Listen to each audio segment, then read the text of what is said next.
ha significato per voi con questo prodotto vincere il Compasso d'Oro? Beh, per noi è stata un'esperienza formidabile ovviamente, no? Ma è stato un grande motivo d'orgoglio perché come azienda non siamo ritenuti produttori di imbottiti e vincere il Compasso d'Oro con un imbottito, data anche la mia storia precedente, per me è stato un motivo di grande orgoglio e una bellissima esperienza. Eh ben pour moi, c'est un honneur que je n'attendais pas nécessairement parce que c'est tellement mythologique, je dirais, le Compasso d'Or. Le design, c'est l'Italie pour moi.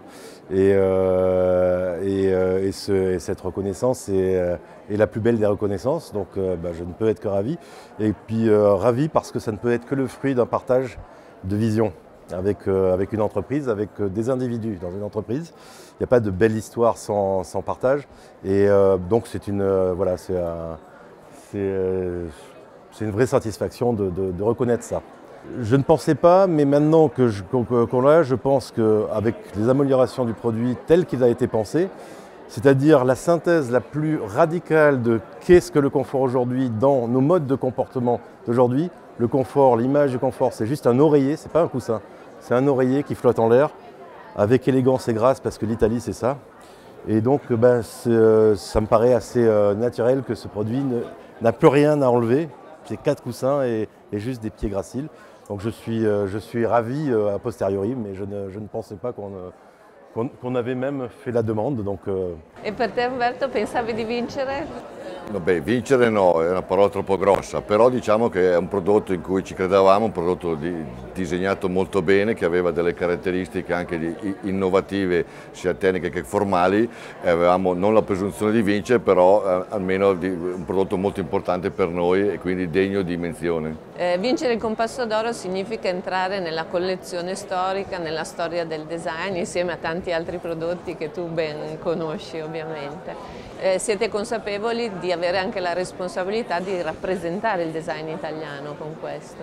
Beh, diciamo che è la sfida dell'azienda, nel senso che la nostra azienda è nata e noi abbiamo continuato a farlo dopo che l'abbiamo acquisita nel 2007, a continuare la missione che ha contraddistinto questa azienda, nel senso che cercare l'innovazione tecnologica, l'innovazione formale e quindi diciamo il design l'abbiamo nel sangue, quindi non scopriamo niente di nuovo in questo.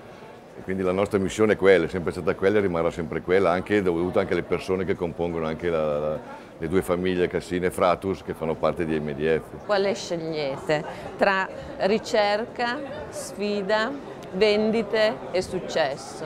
Beh, data la mia provenienza direi ricerca, però ovviamente sono tutte correlate fra di loro. Et pour moi, il n'y a pas de dualité entre les choses, donc je dirais que la fusion de tous les enjeux, être dans la qualité mais la légèreté, être dans la compétence mais l'intemporalité, être dans la recherche mais l'accessibilité au public, donc le succès, ce n'est pas des dualités, c'est des choses qui doivent émerger en même temps. La recherche sans la satisfaction du public, c'est une vision très, très abstraite des choses.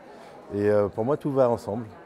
È interessante che nessuno degli imprenditori dice le vendite al primo posto, per cui c'è sempre la passione, la sfida, la ricerca. Sai, le vendite sono una conseguenza del lavoro che tu hai fatto. Se credi in una certa strada, una certa strategia, le vendite sono, non dico spontanee, però diciamo è il frutto È una conseguenza. È una conseguenza, è il frutto del tuo lavoro. Cambieresti qualche cosa? Tu changerais encore quelque chose ou ça va bien comme ça?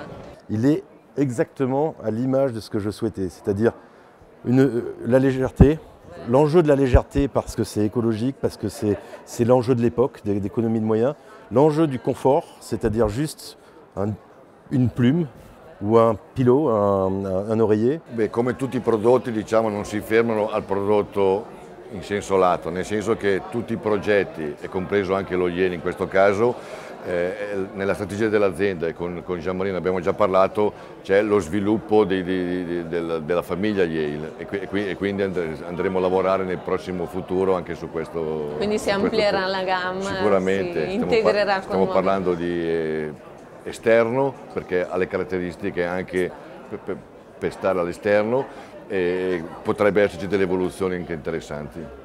Un'ultima cosa, il rapporto tra progettista e imprenditore È cambiato nel tempo? Oggi è diverso da qualche anno fa, secondo te? Secondo me no, meno. Nella mia filosofia il prodotto nasce sempre da un matrimonio che si crea tra designer e imprenditore. Quindi il prodotto è dell'azienda e del designer, praticamente è il frutto del lavoro insieme che si fa in termini anche strutturali, in termini di costi, di tutto, vanno valutate tutte le cose insieme ed è il frutto del lavoro della squadra. Però c'è ancora forte questo legame tra designer secondo me è fondamentale, secondo me è la prima cosa. Et pour toi, Jean-Marie, comment c'est travailler avec les entrepreneurs italiens? Tu aimes ça, je crois?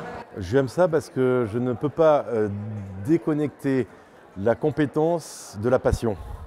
Et les entrepreneurs italiens sont très intuitifs, émotifs et compétents. C'est une alchimie qui est rare, hein, d'arriver à être dans l'affect, dans l'échange, dans la symbiose, dans le partage de vision. Et dans la chaleur, parce que c'est ça, hein, les grandes choses arrivent comme ça. Et pour moi, c'est un plaisir. Et je ne crois pas au design mercenaire où un produit est catapulté dans une collection. Ça ne peut être que le fruit d'un partage de vision, de partage d'une vision et de sensibilité et de complicité. Et il n'y a que comme ça qu'on peut construire des choses viables, où même le public qui reçoit les projets ou qui peut y adhérer, sent que ça a été fait avec amour. Ouais. C'est pas un mot vain, c'est vraiment avec passion, avec engagement et avec complicité. Et alors, bien fait, complimenti. Merci, merci pour merci à vous. Complimenti all'impresa.